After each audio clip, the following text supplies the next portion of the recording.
Bom dia. Falta-me uma coisa. Está aqui. Está a funcionar. Pronto, olha, eu não ia começar por falar muito do meu percurso. Acho que se calhar se quiserem saber coisas sobre como é que eu tomei decisões, porque é que eu fui para a Biologia, o que é que eu fiz a seguir, como é que eu cheguei a ser cientista, etc. Depois podemos falar um bocadinho sobre isso no final. A minha ideia era começar por falar um bocadinho sobre o cérebro primeiro e depois começar a introduzir conceitos que levam à questão da cooperação. Vamos começar então por falar um bocadinho no cérebro. Eu não sei se vocês já tiveram muita informação sobre o cérebro ou não, mas acho que algumas coisas que eu tenho aqui se calhar nunca ouviram falar. Ok. Então, só começar por dizer, quando eu estou... que há o cérebro faz parte do sistema nervoso central. Portanto, tem o cérebro e a espinal medula. E a espinal medula é que fala, comunica com a periferia, manda projeções para os músculos, recebe informação sensorial, comunica essa informação sensorial ao cérebro e depois comanda os nossos movimentos. E tudo isto, tanto o cérebro como a espinal medula, fazem parte do sistema nervoso central. Só para ter uma ideia, nós na Fundação Champalimau estudamos, de facto, há um programa de investigação que é um programa de neurociências e o que nós fazemos é estudar o sistema nervoso central.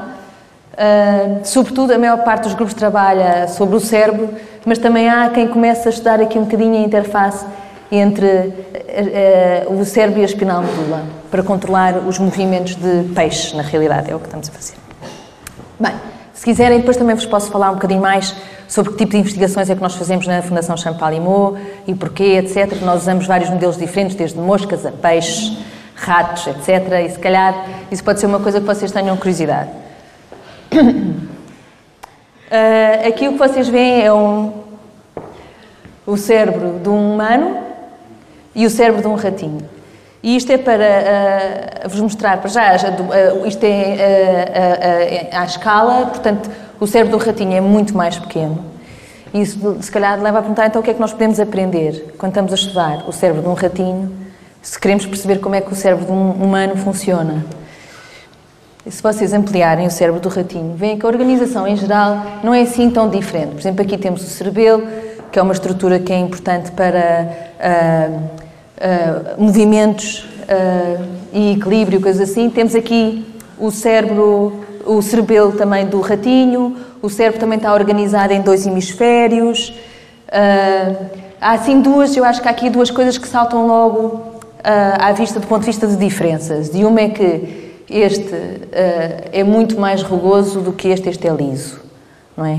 Só que, se pensarem, esta estrutura no fundo é a mesma, é uma camada estreita que cobre o cérebro e que nós chamamos córtex e que no fundo essa camada evoluiu muito nos humanos e para caber no crânio o que se tem que fazer quando se tem uma camada fina e se essa camada se estende muito grande, uma maneira de caber num espaço confinado é fazer dobras, no fundo é como os intestinos e portanto é por isso que o cérebro humano tem estas dobras, mas no fundo é como se fosse uma única camada e acaba por não ser assim tão diferente do córtex do ratinho. A única diferença é que é de facto mais pequeno e portanto pode ser liso, não tem que ter estas dobras todas. Outra diferença aqui é que aqui temos uma estrutura que não existe nos humanos e esta estrutura aqui nos ratos é uma parte do cérebro que processa tudo o que seja informação de odores, olfato. E nos ratos isso é uma maneira de comunicação super importante e que em nós humanos é muito menos importante. Nós dependemos muito menos do olfato para nos guiarmos do que um rato e, portanto, também temos aqui uma diferença grande. Mas, no fundo, a organização geral é mais ou menos a mesma. E há muitas estruturas, quando se começa a olhar em detalhe, que também são parecidas e, portanto, nós podemos tentar estudar os ratos para perceber como é que o cérebro humano funciona. Isto é uma imagem de um neurónio. Eu não sei se vocês já viram imagens de neurónios nos livros, os desenhos.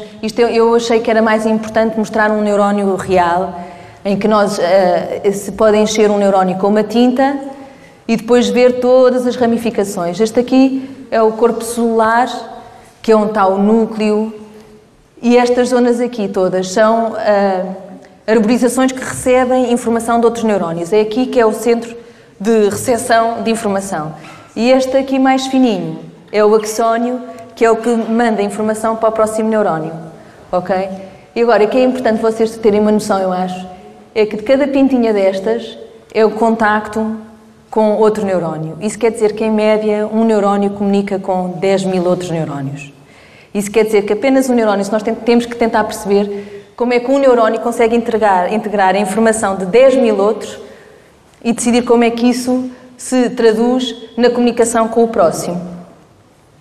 Mas vamos lá então ver quantos neurónios é que o cérebro humano tem. Quantos é que vocês acham que tem um cérebro humano? Quantos? 100 milhões. O que é que vocês acham? Acham que é muito ou pouco? Pouco. Pouco ou muito? Uns dizem mais. Quem diz que é menos, quanto é que acham que é? Menos não é, é mais. Quanto então? 1.000 milhões. 100 mil milhões. É na realidade exatamente 100 mil milhões. E agora, só que é assim, nós achamos que os neurónios, tal como eu vos disse, comunicam com outros neurónios e a capacidade de processar informação depende não só do número de neurónios que nós temos, mas também do número de comunicações que eles têm entre eles. Essas comunicações são as sinapses. Quantas é que vocês acham que então que o cérebro humano tem? Quantas ligações entre neurónios, que é no fundo o que determina a nossa capacidade de processar informação? Há de ser mais ou menos do que o número de neurónios? Mais. Quanto mais? Muito mais. Eu já vos disse mais ou menos quantos neurónios, quantas sinapses é que o neurónio tem. Era mais ou menos quanto? 10.000. Então, quantas sinapses é que acham que têm mais ou menos? É 10.000 vezes 100 mil milhões, não é? Que é 1.000 bilhões de neurónios. Ok? De neurónios não, de sinapses, de comunicações entre sinapses.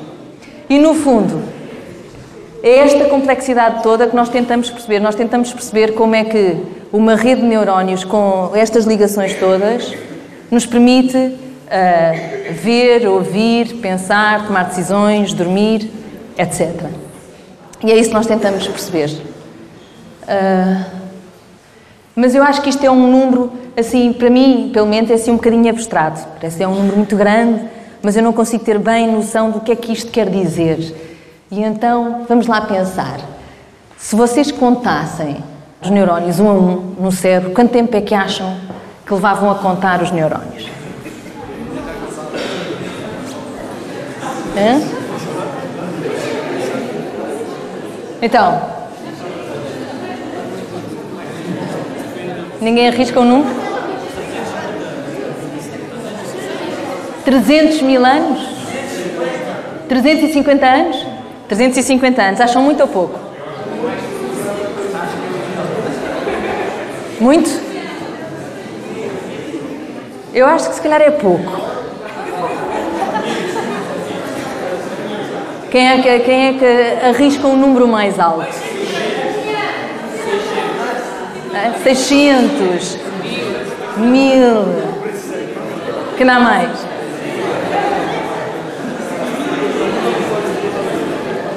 Na realidade, se nos puséssemos a contar e se começássemos na queda de Troia, à volta de 1000 anos antes de Cristo, ficávamos a contar até ao ano 5200 depois de Cristo. Ok? Só é mais de 5000 anos a contar para contarmos todos os neurónios que temos no cérebro. Isso acho que já vos dá uma ideia da quantidade de neurónios que nós temos e da complexidade do sistema que nós estamos a tentar estudar. Mas vamos lá tentar perceber. Então, e quanto é que acham que pesa um cérebro humano? 1,4 kg, exatamente. Fantástico. Esta foi a primeira, espetacular. Que é mais ou menos o peso de um coelho. Isto é quanto pesa um cérebro humano. E agora, quanto é que pesa o cérebro do Einstein? Mais? Mais quanto? Mais 100 gramas. 5 quilos. Isso eu acho que ele tinha uma certa dificuldade a andar, se tivesse 5 quilos na cabeça. Então. Não sei, tem que caber num crânio. Vocês estão a ver a fotografia dele, não é?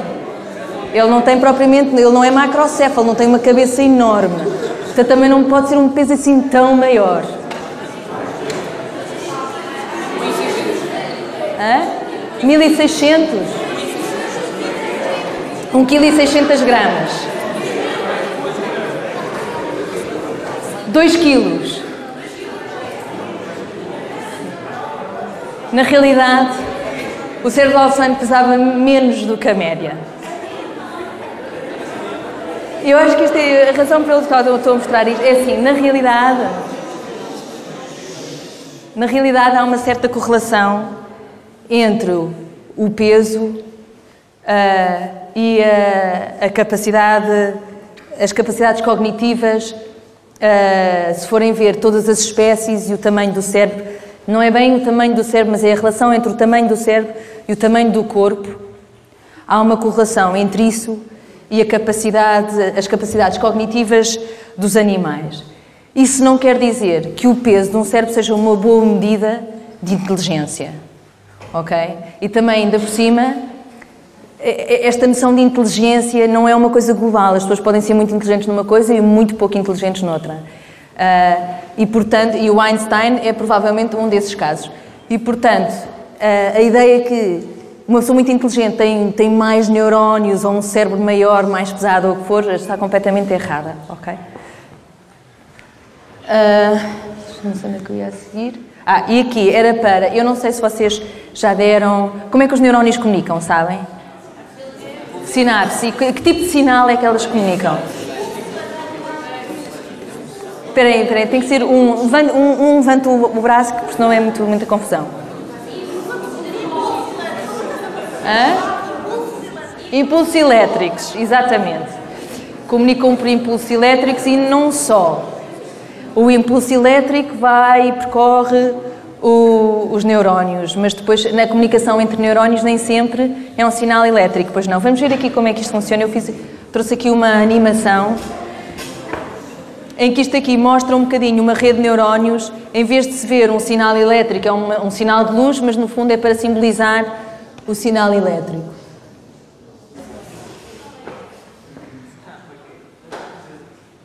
E depois o que vem é o sinal elétrico a percorrer os neurónios e depois há de chegar aqui uma sinapse. E o que é que acontece quando chega à sinapse? Vocês sabem? É os neurotransmissores, há a libertação de moléculas que são os neurotransmissores e que, quando são libertados para o espaço entre os dois neurónios, na sinapse, ligam-se a receptores na célula seguinte e que vai desencadear um novo impulso elétrico e daí a comunicação entre neurónios vai seguindo por um circuito. Ok.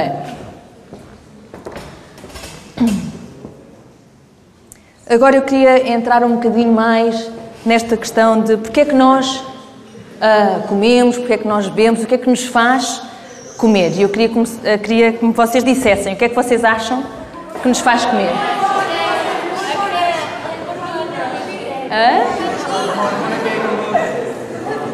Não estou a perceber.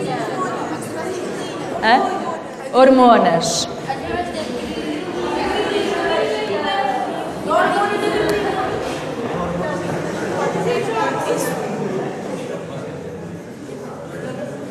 Ok, temos algumas hormonas que nos fazem comer, mas essas hormonas estão a sinalizar o quê? Fome. Temos fome. Estamos a falar agora só de comer. Se tivermos sede, será que vamos comer? Então se calhar não é? Então pronto, se temos fome, comemos, e isso é suficiente. Imaginem então fazer um filme. E há uma cena em que implica uma pessoa comer. Essa pessoa tem fome e magicamente come? Não. É preciso mais alguma coisa para iniciar o ato de comer. O que é que será?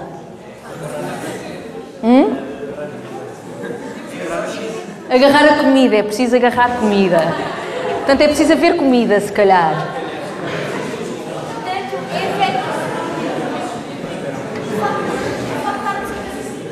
Hã? O facto de estarmos a ver comida. E terá que ser necessariamente a comida diretamente? Será que nós só pensamos em comer já quando temos a comida à nossa frente? Não, então como é que é? Cheirar. Cheirar pode ser. E mais, outras maneiras. Mas as hormonas estão-nos a dizer que temos fome, não é? O horário das refeições, por exemplo.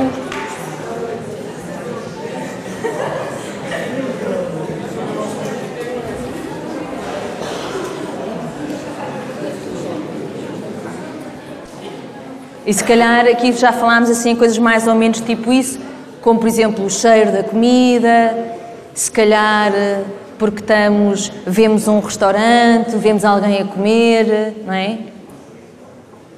Se calhar, por exemplo, se virem um restaurante que não gostam, se calhar não vão tomar a decisão de comer, mas se calhar se virem um restaurante onde sabem que a comida é muito boa, se calhar aí já começam com um bocadinho mais de fome, aproximam-se do restaurante e vão comer, não é? E então temos que pensar, então, como é que isto se processa. E então, eu acho que já conseguimos chegar mais ou menos a tudo o que já falámos. Precisamos de uma forma do nosso estômago e o nosso corpo comunicar com o cérebro. Para comunicar o quê? Um estado de fome, não é? Preciso de comer e há vários sinais. Um dos sinais é do próprio estômago, se o estômago está dilatado ou não. Se o estômago não está dilatado, de facto leva à libertação de grelina, grelina foi como vocês, só sei o nome em inglês. Grelina.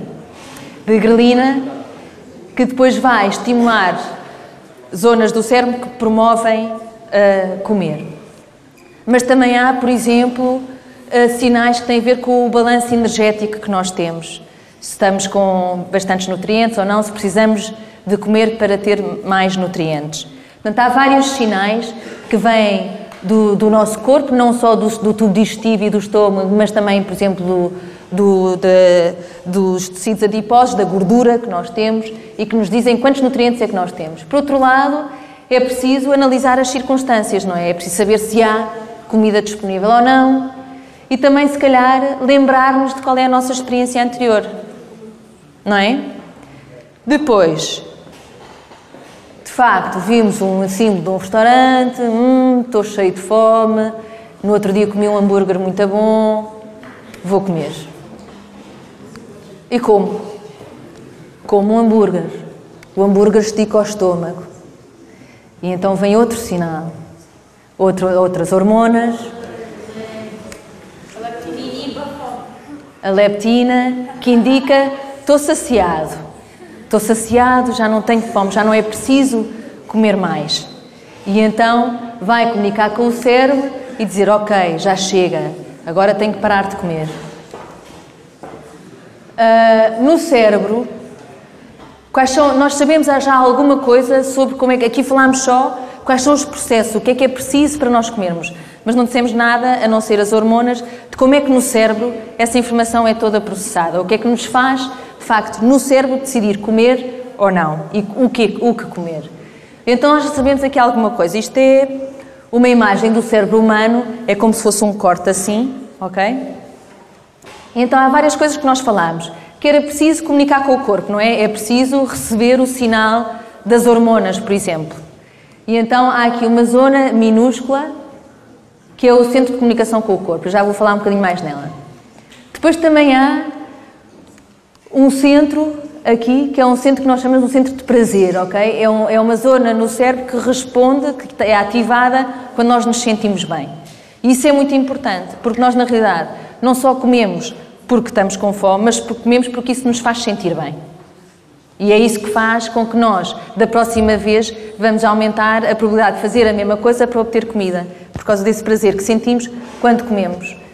Por outro lado, É preciso, por exemplo, aprender, não é? É assim, se eu fui a um restaurante e comi uma coisa que que me deu uma intoxicação alimentar, eu se calhar não quero voltar a esse restaurante. Isso quer dizer que eu tenho que aprender a associar a experiência que eu tive de ter tido a intoxicação alimentar ao restaurante onde eu comi, ou à comida em si que eu comi, ao sabor daquilo que eu comi que me fez sentir muito mal. Ora, a aprendizagem de isto é bom, isto é mau, é feita em parte aqui nesta região do cérebro que é a amígdala, que é a aprendizagem emotiva. Conseguir atribuir valores, tipo bom ou mau, a coisas, estímulos, sítios, etc. E é isso que nos permite depois aproximarmos ou evitarmos esses estímulos, esses locais e essas comidas. Para além disso também é preciso um centro de decisão, e há aqui, isto é uma zona um bocado grande, que é a parte frontal do cérebro, mas que é muito importante para decidir coisas como, ok, eu estou com fome, há aqui comida, eu quero comer, mas será que eu tenho dinheiro para pagar, etc. Portanto, todas essas questões depois são integradas no córtex pré-frontal para tomar a decisão. Então vamos lá ver que fatores é que temos que ter em conta quando tomamos a decisão se vamos obter comida ou não. Esperem, esqueci-me aqui de uma coisa. Eu queria-vos dizer aqui um bocadinho sobre esta zona que é o centro de comunicação com o corpo, que é uma estrutura muito pequenina, mas que é absolutamente essencial para a nossa vida. É o hipotálamo e, por exemplo, aqui tem um centro que controla a tensão arterial, um centro que controla a temperatura do corpo. Tem também aqui, no que se relaciona com a comida, tem um centro que promove o comer e tem um centro que diz, ok, já estou saciado, agora não quero comer mais, e este inibe aquele, ok? E, portanto, quando uma pessoa se sente saciada, tem que inibir o centro que está a comandar para comer. Pronto, esta zona aqui, apesar de muito pequenina, tem muitas regiões diferentes, cada uma com a sua especialidade e a sua função. Então, imaginem, temos uma árvore e temos que decidir se vamos comer ou não, não é? Já decidimos que comer a árvore, não, comer a maçã. Se temos que decidir várias coisas. Uma delas, como já tínhamos falado, é se estamos com fome, se queremos comer, etc, etc. Mas que outras coisas é que nós temos que ter em atenção?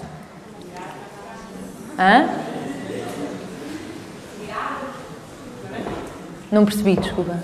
Subir a árvore? Pois, por exemplo. E então, se calhar, nós temos que ter em conta para decidir se vale a pena subir a árvore ou não. Se calhar, por exemplo, se nós chegarmos lá sem subir a árvore, escusamos de subir a árvore, portanto, é menos esforço, não é? Fazemos exercício também é bom. Mas estamos cheios com fome, agora o nosso objetivo não é fazer exercício, o objetivo é comer, não é? Então, esse tipo de coisas temos que ver. Qual é o esforço que nós temos que fazer? Imaginem que agora aquela maçã não está ali. Pronto, agora se calhar temos que pensar noutra solução, não é? Podíamos subir à árvore, como tu disseste. Eu pensei, se calhar vou buscar um caixote, ponho-me em cima do caixote e aqui já consigo apanhar.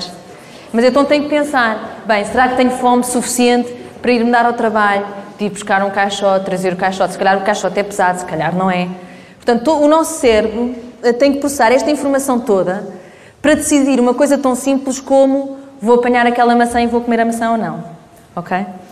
Para além disso, há toda uma outra parte que ainda não falei, que tem a ver com o facto de haverem mais pessoas à nossa volta quando nós tomamos este tipo de decisões e para isso, para entrar nos conceitos que estão por trás desse tipo de interação social, eu queria fazer um jogo convosco. E, portanto, eu preciso de 4 voluntários.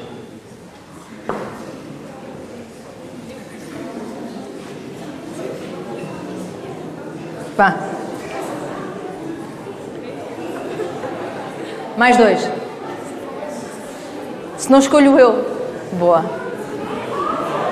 Anda lá.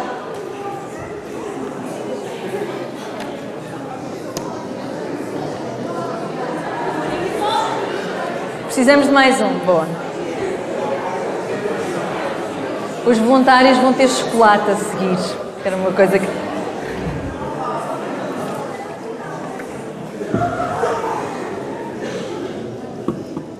Então é assim, o jogo é simples. Vocês têm ali 2 copos, ok, com água, e têm que com estes tabuleiros, ok? E com estas duas cordas, têm que pôr os copos nos tabuleiros e conseguir pôr o tabuleiro sem entornar aqui em cima da mesa, ok? Quem conseguir trazer o copo primeiro ganha um chocolate.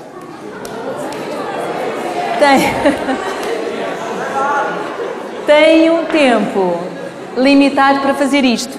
Se não conseguirem fazer, ninguém leva o chocolate, ok? Têm 3 minutos para fazer isto. Estão aqui as cordas dos tabuleiros, vocês fazem como quiserem. Vocês só sabem que vocês são 4, têm 2 tabuleiros, têm 2 cordas e 2 copos de água. O vosso objetivo é pôr isso aqui em cima, sem agarrar nas mãos, não é? Sem agarrar pelas mãos. Têm 3 minutos para fazer se querem ter o chocolate.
Podem fazer assim, desde que agora podem agarrar no copo, mas não podem agarrar no tabuleiro.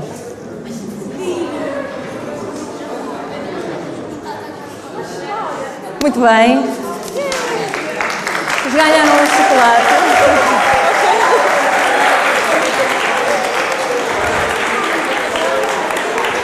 Vocês também têm direito a um chocolate. Obrigada.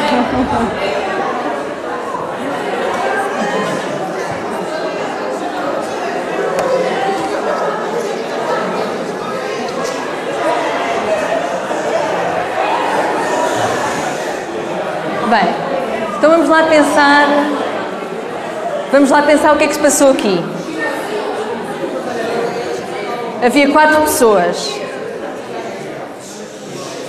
Havia 4 pessoas e havia uma tarefa, que era conseguir ter copos de água aqui em cima. E havia um chocolate, que na realidade depois eu transformei em 2 magicamente, mas na realidade o objetivo inicial era havia um chocolate. E aqui, quando há mais pessoas, o que é que nós temos que decidir? Como interagir com essas pessoas, não é? Quais são as hipóteses? Podemos, por exemplo, ignorar que as outras pessoas existem. Podemos, por exemplo, competir, não é? Só há uma maçã aqui e estes 2 podem tentar os 2 ir apanhar a maçã, não é? Isso é uma opção. Aqui houve as 4 pessoas decidiram dividir-se em 2 equipas e decidiram competir entre elas. Mas eu não disse que tinham que competir 2 a 2. Isso foi uma decisão que foi tomada pelos alunos quando decidiram fazer o jogo. Podiam também decidir, imaginem que não há maçãs aqui, podiam decidir colaborar. E aqui também essa decisão também aconteceu, porque os alunos também, dentro da equipa, houve uma colaboração. Mas eles podiam ter decidido, por exemplo, elas, neste caso, que eram raparigas, podiam ter decidido usar as 2 cordas para cada um dos tabuleiros e punham um e depois punham o outro. Só que aí tinham que dividir mais o chocolate. Em vez de dividir por 2, tinham que dividir por 4. Não é? Agora é assim. Aqui, como viram foi um exemplo tanto de competição como de cooperação. E uma das perguntas, vocês acham que os animais competem? Isso parece óbvio. E cooperar, acham que os animais cooperam entre si? Alguns. Quais?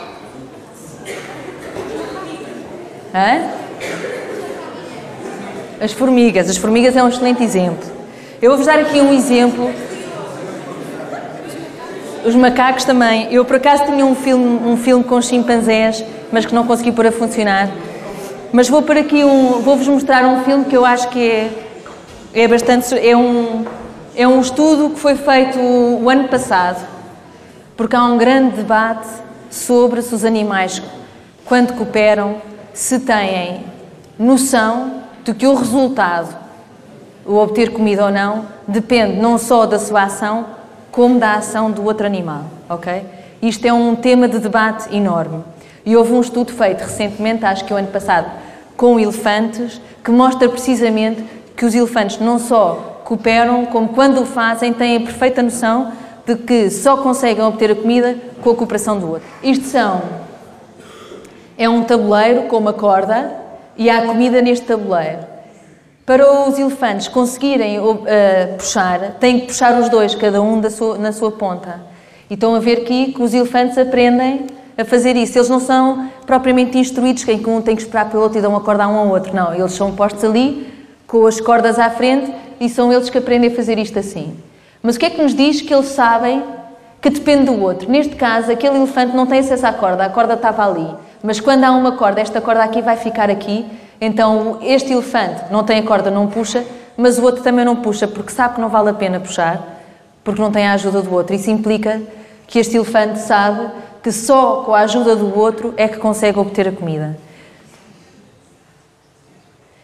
Há outro elefante aqui que é engraçado, que ele aprendeu, se vocês virem, ele não está a puxar a corda, mas este está. O que este elefante aprendeu é que bastava pisar a corda e escusava de estar a puxar, porque o outro, se fizesse o trabalho, ele tinha a comida à mesma. Isto é muito importante, porque isto implica que eles têm a noção do comportamento do outro também, não só do seu comportamento, mas como do comportamento do outro. Mas como vocês mencionaram, há mais exemplos de cooperação. Por exemplo, aqui eu não usei o caso das formigas, mas eu usei o exemplo das abelhas. E aqui é muito importante mencionar que a maior parte destes casos de cooperação que se vê em animais, o que acontece é que os animais são relacionados, fazem parte da mesma família. E, portanto, no fundo, quando eu estou a ajudar um familiar, estou-me a ajudar a mim própria, porque estou a ajudar a que os meus genes passem para a geração seguinte, ok? E, portanto, isto é um exemplo nas colmeias, porque todas estas abelhas são relacionadas, são da mesma família, e aqui é o exemplo de um esquilo que, quando há um predador, eles emitem umas vocalizações que alertam os outros. E eles fazem isso mais para os seus familiares do que os outros, porque quando ele está a vocalizar, está a chamar a atenção do predador, e, portanto, isso é uma coisa que tem um custo. Mas também há exemplos de troca. Por exemplo, os morcegos ajudam-se uns aos outros. Quando um não conseguiu comer, outro morcego dá ajuda àquele que não conseguiu comer, e isso é com base em trocas. Tu ajudas-me a mim, quer dizer que eu na próxima vez vou-te ajudar a ti. E isso é uma coisa que a nós nos interessa imenso, que é como é que nós cooperamos por troca, porque no momento em que estamos a cooperar não temos propriamente um benefício diretamente. Só mais tarde, se outros cooperar connosco, é que vamos ter esse benefício. Então agora vou-vos expor aqui um outro jogo que é para o qual eu vos dei os cartões, ok? Que é, imaginem um filme, ok? E nesse filme há um assalto à mão armada. E eles conseguem fugir, mas são apanhados mais tarde. E o que acontece é que eles são apanhados e são levados para a polícia e são interrogados cada um separadamente. E agora o que eles têm de decidir é se vão contar o que é que se passou e denunciam o outro ou não. E eles não sabem o que é que o outro vai fazer, ok? E quais são as consequências das decisões deles. Se eles forem condenados por posse ilegal de arma, levam 3 meses de prisão. Se forem condenados por assalto à mão armada, levam 2 anos. A única maneira deles serem condenados por assalto à mão armada é se o outro os denunciar, ok?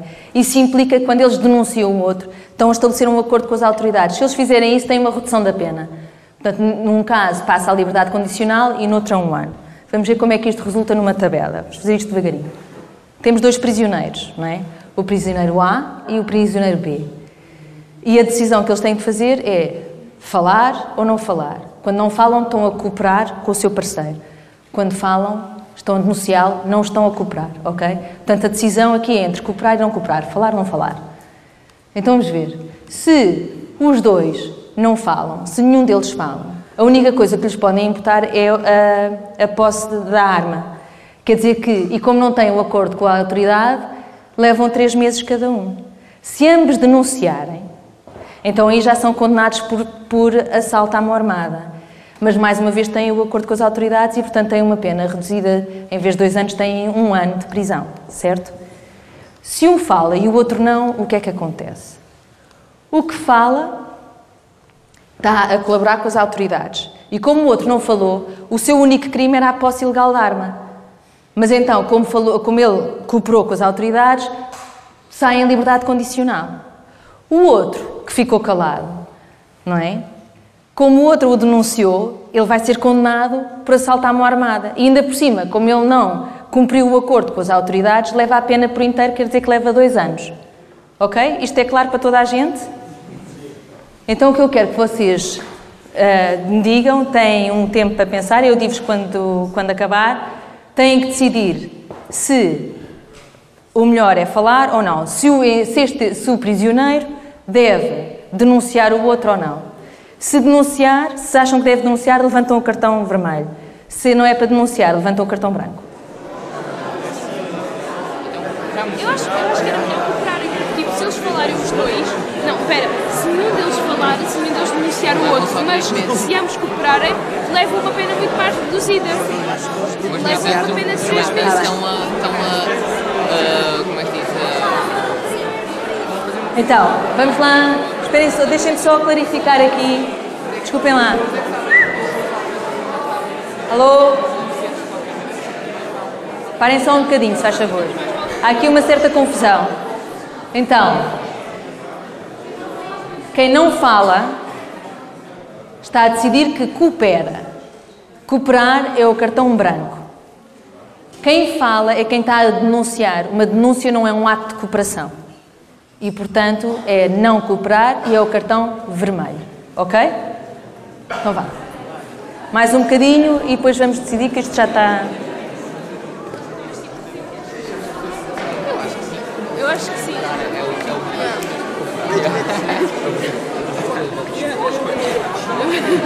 Olha lá. Ficamos com aquela decisão. É melhor cooperar. Ok. Têm que ter agora a decisão tomada. Já não podem discutir mais. A decisão está tomada. Eu vou contar até 3 e vocês levantam o cartão que corresponde à vossa decisão. Ok? 1, 2, 3. Levantem lá os cartões.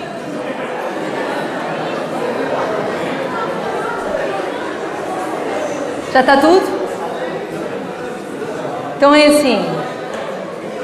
Como vocês podem ver, olhando aqui para a sala, a grande maioria decidiu que o melhor era denunciar. Certo? Aí, ao contrário, a maioria decidiu que era cooperar. Hã? 19 brancos. 19 cooperar. 6 não cooperar.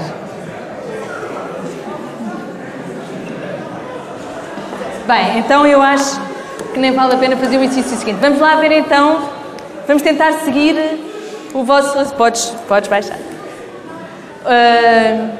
Vocês, a maior parte, achou que era melhor cooperar, mas então vamos olhar para a tabela, ok? Nós somos este prisioneiro, o azul. Se o outro não fala, eu posso decidir falar ou não. Se eu não falar, tenho 3 meses, se eu falo, saio em liberdade condicional.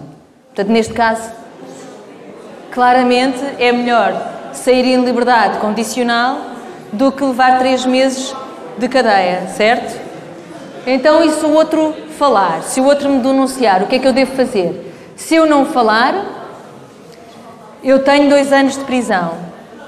Se eu falar, tenho 1 ano de prisão. Claramente, mais uma vez, o melhor é denunciar, não é? Porque em vez de ter 1 ano, tenho 2. Não era justo. Ok. Então vamos lá ver. Do ponto de vista estritamente, económico, ou seja, do vosso ponto de vista, daquilo que vocês beneficiam, estritamente, de facto, era melhor denunciar, não é? Estritamente o vosso benefício, claramente, é melhor sair. Se vocês pensarem em vocês, única e exclusivamente naquele momento, o melhor é denunciar sempre. Porque é melhor ter liberdade condicional do que ter 3 meses e é melhor ter 1 ano de prisão do que ter 2 anos. Mas claramente não é isso que vocês decidem, não é? E isto porquê? A lógica da não cooperação tem a ver com uma lógica de um agente, uma pessoa que é um indivíduo racional, estritamente racional, e a única coisa que pensa é nos benefícios que tem com base nesta tabela. Só que vocês estão a tomar essa decisão com base, se calhar, naquilo que é as vossas vidas, ok? Porque vocês vivem numa rede social. E se calhar não querem ser aquele que denunciou, não é? Porquê? Imaginem que são vocês os dois e vocês são a pessoa que ficaram calada e o outro foi aquele que vos denunciou. Agora depois voltam a encontrar-se.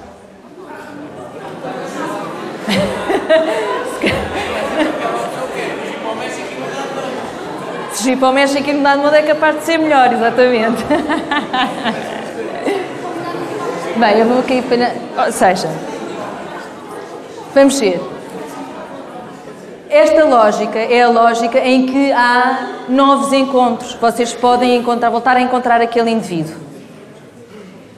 E, de facto, há imensos estudos a demonstrar que, mesmo do ponto de vista de benefício próprio, se nós transformarmos aquela tabela em pontos,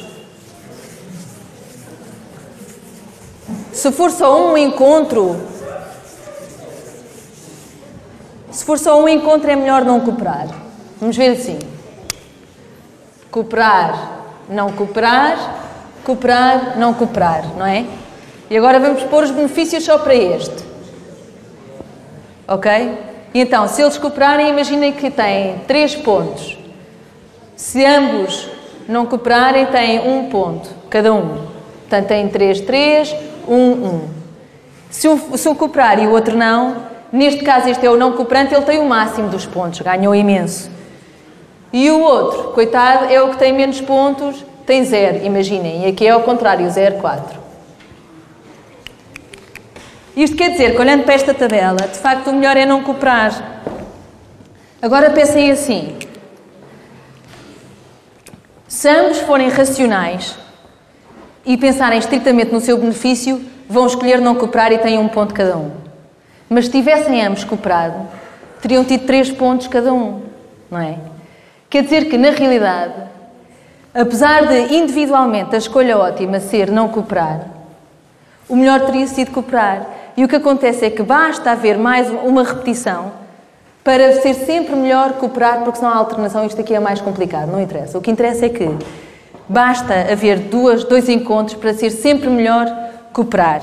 E houve vários concursos que foram feitos em ciência, em que era posto um destes problemas e dado, era um torneio entre cientistas que tinham de definir qual era a estratégia que usavam para acumular pontos, e ganhava quem tivesse mais pontos. As estratégias que ganharam foram sempre estratégias em que se começa por cooperar, ok? Depois retalia-se, ou seja, se não cooperas, então eu também não coopero da próxima vez, mas perdoa-se, porque senão fica sempre no 1, a partir daí. Quer dizer que não temos hipótese de voltar aqui ao 3, que nos permite ter mais pontos, ok? Portanto, é muito importante começar por cooperar, retaliar, perdoar e não invejar. Porquê? Porque quando se perdoa, o que pode acontecer é que o outro tem uma pontuação acima da nossa.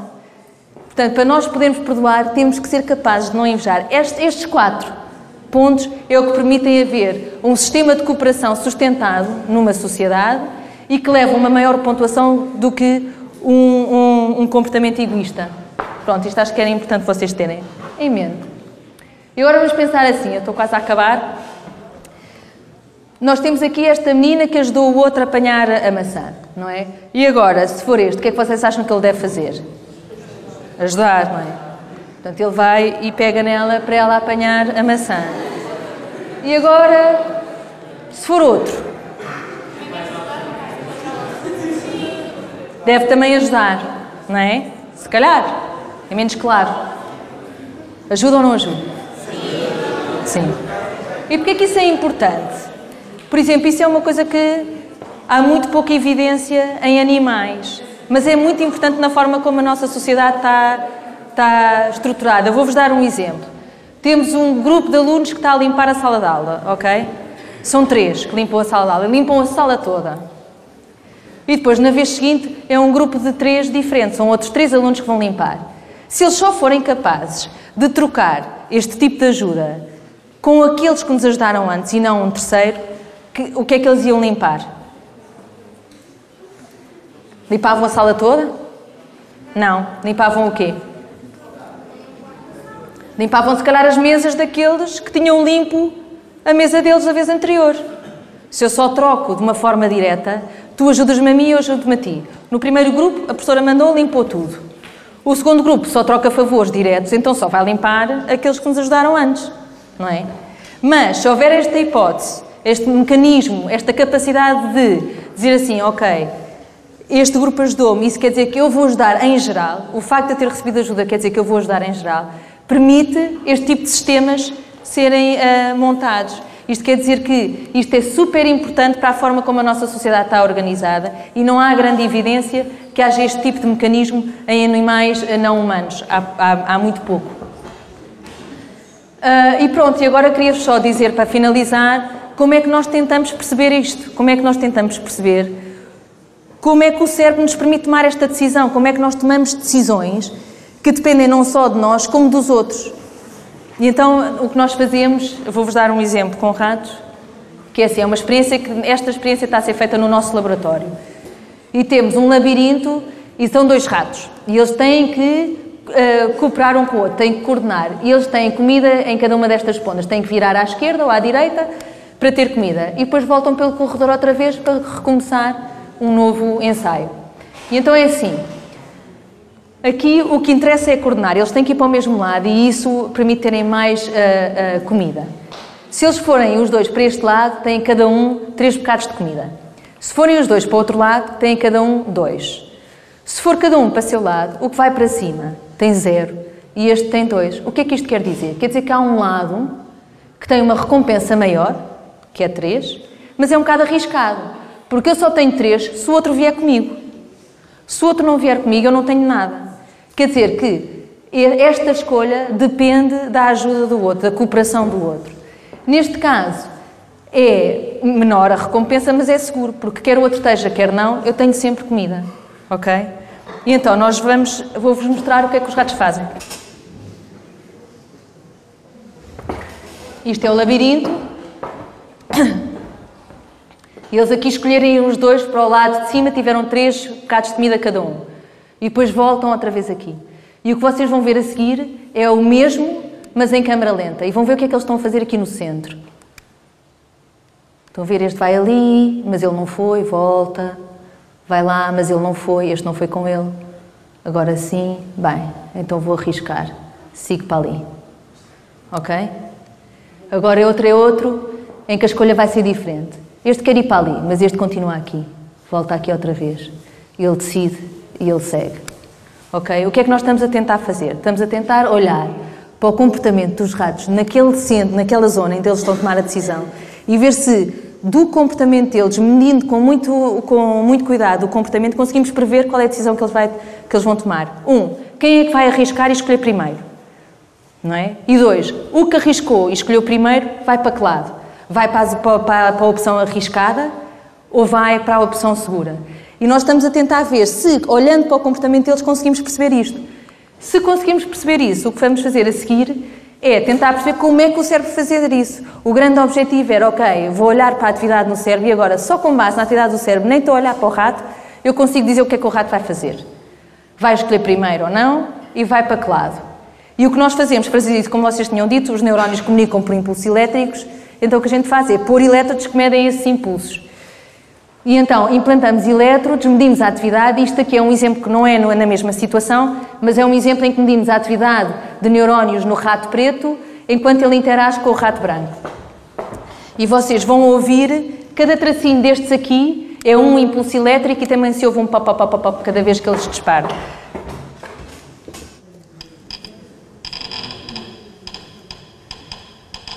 Este é um neurónio que dispara quando o rato se aproxima do branco por trás.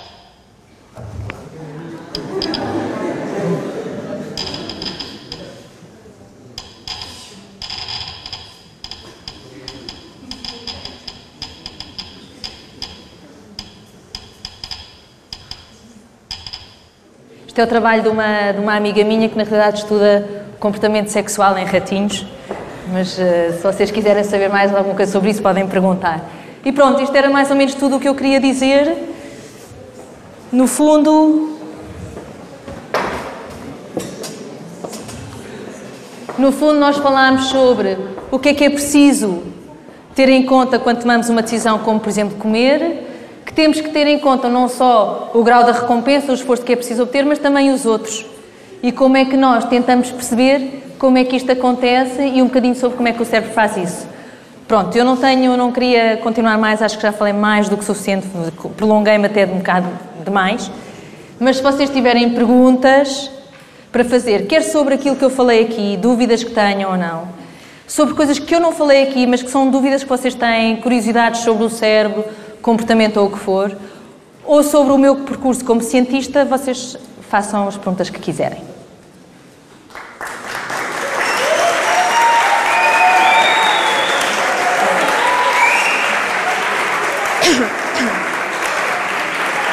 Isso é uma pergunta?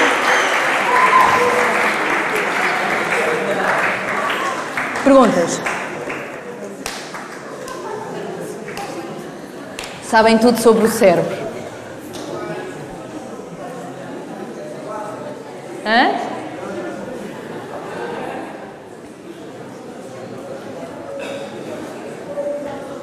Então, querem fazer alguma pergunta? Hã?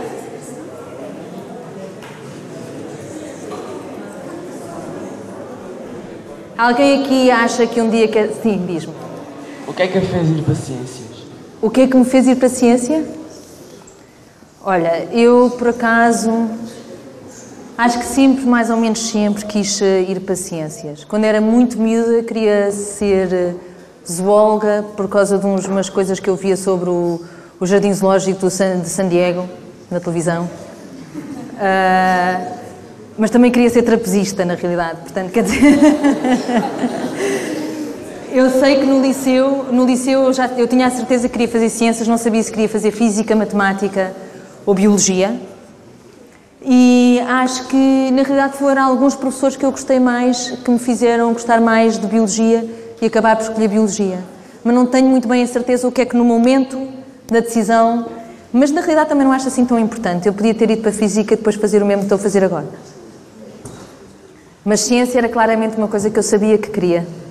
Eu gostava muito dos documentários, sobretudo de natureza e não sei o quê, mas também das cadeiras todas de ciências.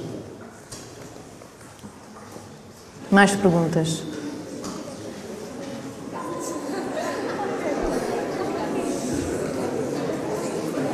Olá. Não se cansa de estar sempre a estudar o mesmo tema? Sim. Eu passo as... É assim, não sei se vocês ouviram todos a pergunta.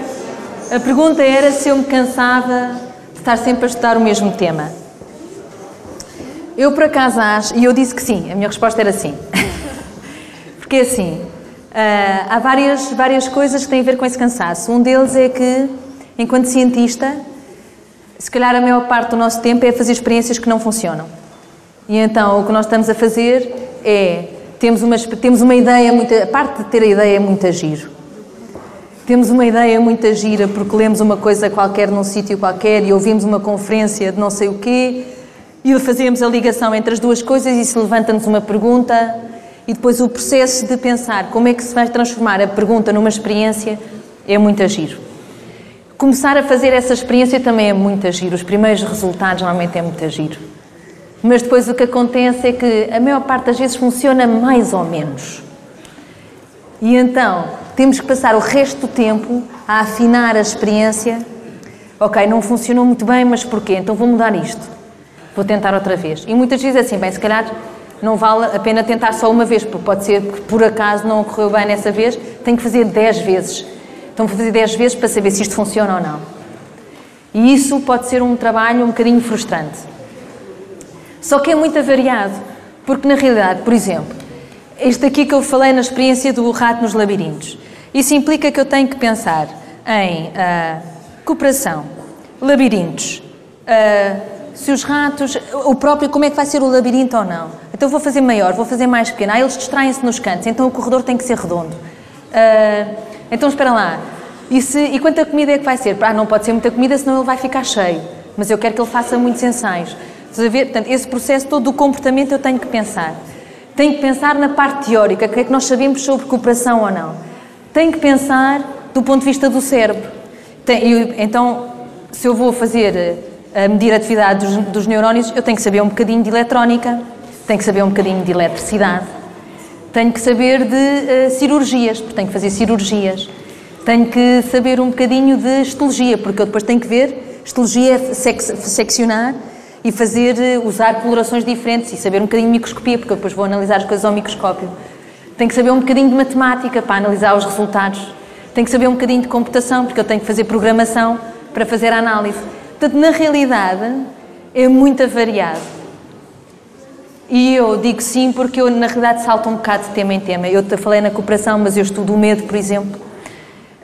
Agora vou passar a estudar também, trabalhar com moscas, em vez de ser só com ratos. Portanto, eu gosto de mudar. Há cientistas que não, eu sou daqueles que gostam. Sim.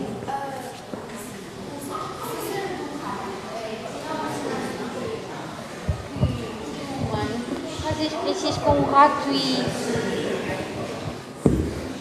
E não com os humanos? Não, com os humanos não. Outro animal maior. É assim, a pergunta era se o tamanho do cérebro de um rato é tão mais pequeno do que o tamanho do cérebro de um humano, porque é que não se usa um animal com um cérebro maior? Não era essa a pergunta? Pronto. Aqui o que interessa não é tanto o tamanho, mas as semelhanças nas estruturas do cérebro. O que nós achamos que determina o que é que cada estrutura faz é o tipo de células que existem nessa estrutura, como é que elas comunicam umas com as outras e como é que essa estrutura comunica com as outras no cérebro, ok? Portanto, se isso for parecido no rato e no humano, isso é o que nós precisamos para usar essa espécie, para tirar conclusões sobre nós no que diz respeito a como é que exatamente determinado processo é implementado no cérebro. Estudar outros animais. Existem pessoas que trabalham com gatos, com macacos, e em neurociências acho que assim, animais maiores é sobretudo gatos e macacos. Uma das questões é que, para ter, por exemplo, macacos, tem que se pensar em várias questões. Questões éticas e questões do ponto de vista de, para ter macacos que tenham condições de vida condignas, é um espaço muito maior, custa muito mais dinheiro, usa-se muito menos animais do que se for um ratinho que ocupa um espaço menor, precisa de menos recursos para ter. Portanto, todas essas coisas práticas nós temos de ter em consideração quando escolhemos o modelo animal que usamos. E o ratinho tem uma coisa muito, muito importante e que nos ajuda imenso, que é, nós temos ferramentas genéticas que usamos para estudar os neurónios.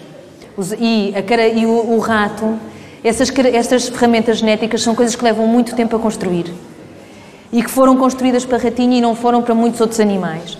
E, portanto, neste momento, o ratinho é um animal que nos permite fazer muitas coisas que não podemos fazer noutros animais. Estás a perceber? Ok? Sim. Aquela estava... Desculpa.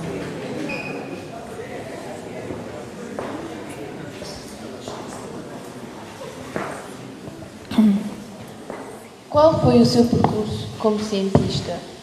O meu percurso? Então, eu fiz no liceu, na minha altura, eu não sei agora como é que é os agrupamentos, mas o que eu escolhi era Quimicotecnia. Porque não me interessava muito de saúde, que era a alternativa dentro das biologias, então eu fui para Quimicotecnia e depois na faculdade escolhi Biologia, fui para Biologia na Faculdade de Ciências de Lisboa e enquanto estava na faculdade comecei-me a dar conta que me interessava o cérebro e havia muito poucas disciplinas sobre o cérebro, neurociências, etc. no nosso curso e portanto fui fazer Erasmus para a França e em França estive a fazer um semestre em que tirei cadeiras sobretudo de neurociências, tipo de comportamento animal, neurobiologia e comportamento, desenvolvimento do sistema nervoso e coisas do género. Aí cheguei à conclusão que de facto era mesmo aquilo que eu queria estudar e falei com um professor meu e disse, olha, não sei, eu queria mesmo fazer investigação em neurociências e não faço ideia do que é de fazer. E esse meu professor, que era francês, disse, olha, há um neurocientista português muito bom em Amsterdão, vai falar com ele. E eu fui. Eu fui falar com o Fernando Lopes da Silva, que era um investigador português em Amsterdão, e ele disse, bem, aquilo que tu queres fazer não tem nada a ver comigo, mas há um investigador que eu acho que tu devias falar com ele e se calhar podes trabalhar com ele. E eu escrevi-lhe e fui fazer um estágio com ele. Para isso, candidatei-me a outra bolsa, que era a bolsa... Era a bolsa Leonardo da Vinci, e tive essa bolsa e fui para lá quase um ano, em Amsterdão. Quando estava lá, havia a oportunidade de fazer o doutoramento lá. E agora vou entrar numa parte mais pessoal, mas eu acho que as pessoas tomam decisões muitas vezes também com questões que são pessoais e não só profissionais. E eu na altura estava em Amsterdão com o meu namorado. E ele não tinha tido a bolsa para continuar lá. E eu sabia que havia um programa de doutoramento em Portugal, que era um ano de aulas em Portugal, e depois podias escolher qualquer sítio no mundo para fazer a tese. Eu virei para o meu namorado e disse, tens um ano para escolher um sítio, e eu, entretanto, vou para Lisboa e faço essas aulas. E fiz. E ele era artista, e eu neurocientista, ou queria ser neurocientista, e então a forma como nós decidimos seguir foi, bem, grandes cidades têm muita arte e muita ciência. Portanto, ele candidatou-se a Londres e a Nova Iorque para fazer um mestrado, entrou em Nova Iorque e eu então fui escolher um laboratório em Nova Iorque para fazer a minha tese de doutoramento. Fiz a minha tese lá e depois disso ainda fiz um pós-doc. Eu não sei se vocês sabem o que é um pós-doc, mas normalmente as pessoas quando acabam o doutoramento, muitas vezes para ganhar experiência noutro sistema, noutro tema, etc., vão trabalhar para outro laboratório mais uns anos e só depois daí é que se candidatam então a dirigir um laboratório, a ser chefes de laboratório, a ser investigadores independentes. Então eu fui fazer esse pós-doc, fui fazer também perto de Nova Iorque e depois vim para Portugal por razões pessoais. O meu pai ficou doente. E enquanto estava cá pensei, não posso ficar cá só a olhar para o meu pai doente, e então candidatei-me a posições que haviam cá e tive sorte de ter. E montei o meu laboratório. É esse o meu percurso. Sim. Que experiência gostou mais de fazer até agora? Experiência... Sim. Epá.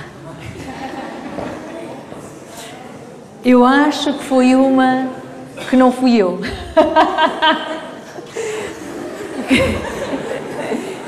Mas não fui eu no sentido em que não era eu que estava a fazer, mas foi uma estudante minha. Ok? Portanto, foi um trabalho em conjunto com ela, que foi um trabalho em que nos levou a descobrir que os ratos têm medo do silêncio e tentar perceber porquê. E isso foi mesmo giro. Porquê é que os ratos têm medo do silêncio? Porque, assim, na realidade, eu não tenho a certeza ainda que é por isto que eu vou dizer, mas nós achamos neste momento que esta é a melhor explicação para a razão pela qual os ratos, e nós, toda a gente sabe que silêncio não é grande notícia, não é? Está a grande alvoroço, não sei o quê, de repente há silêncio e fica tudo. O que é que se passa, não é? E então, o que é que acontece? O que nós achamos é que uma das respostas de defesa, quando há uma ameaça, que é mais comum nos animais, é a imobilização.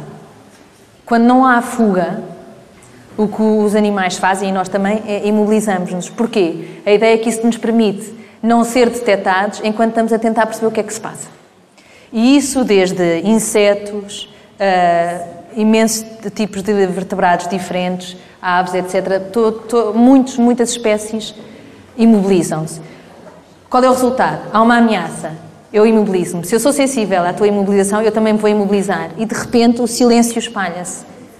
Quer dizer que o silêncio é um sinal de perigo muito fácil de usar, porque, na realidade, qualquer espécie que detecta o perigo, todas as outras podem usar esse sinal, que é a imobilização dessa espécie, como sinal de ameaça e proteger-se imobilizando-se também.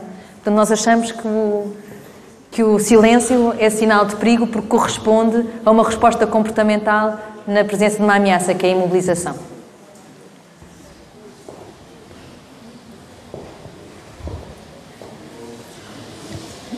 Quando decidiu ser cientista, Sim. qual foi a primeira coisa que pensou que queria saber ou descobrir?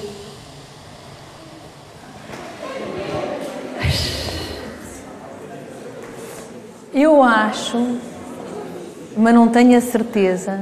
É assim, posso dizer uma coisa. Eu lembro-me do primeiro artigo científico que eu li, que adorei e me fez querer estudar o cérebro.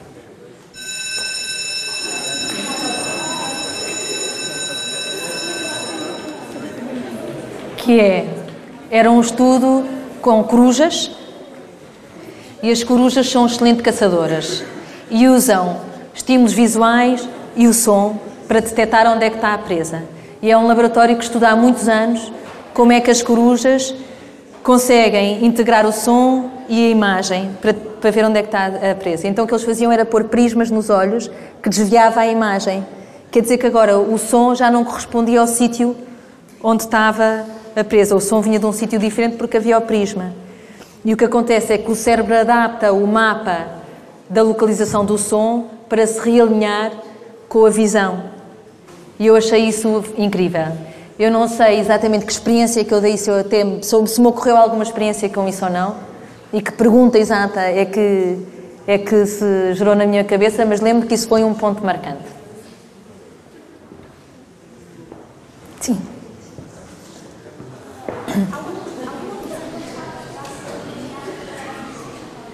Se alguma vez, quando eu comecei a estudar, tinha imaginado que ia trabalhar na Fundação Champalimau. A Fundação Champalimau não existia. Mas acho que posso responder mais ou menos àquilo que tu queres saber. Se eu alguma vez pensei, quando eu comecei a estudar, que iria haver um centro de investigação em neurociências em Portugal ou Lisboa, nunca me passou tal coisa pela cabeça. E, portanto, eu achei que ia para fora, e talvez voltasse, talvez não. Achei que se calhar se voltasse ia ter que ser eu a montar qualquer coisa, e na realidade isso não é tão longe da realidade. Mas durante bastante tempo, quando houve a história da Fundação e que ia haver um programa e que provavelmente ia ser neurociências, e mesmo já, eu estou desde o início, participei na definição de que é que iria ser esse programa de neurociências e não sei o quê. Durante muito tempo ainda tinha que, Marta, isto está mesmo a acontecer na tua cidade. Portanto, não, nunca pensei. Pronto, acabou. Obrigada.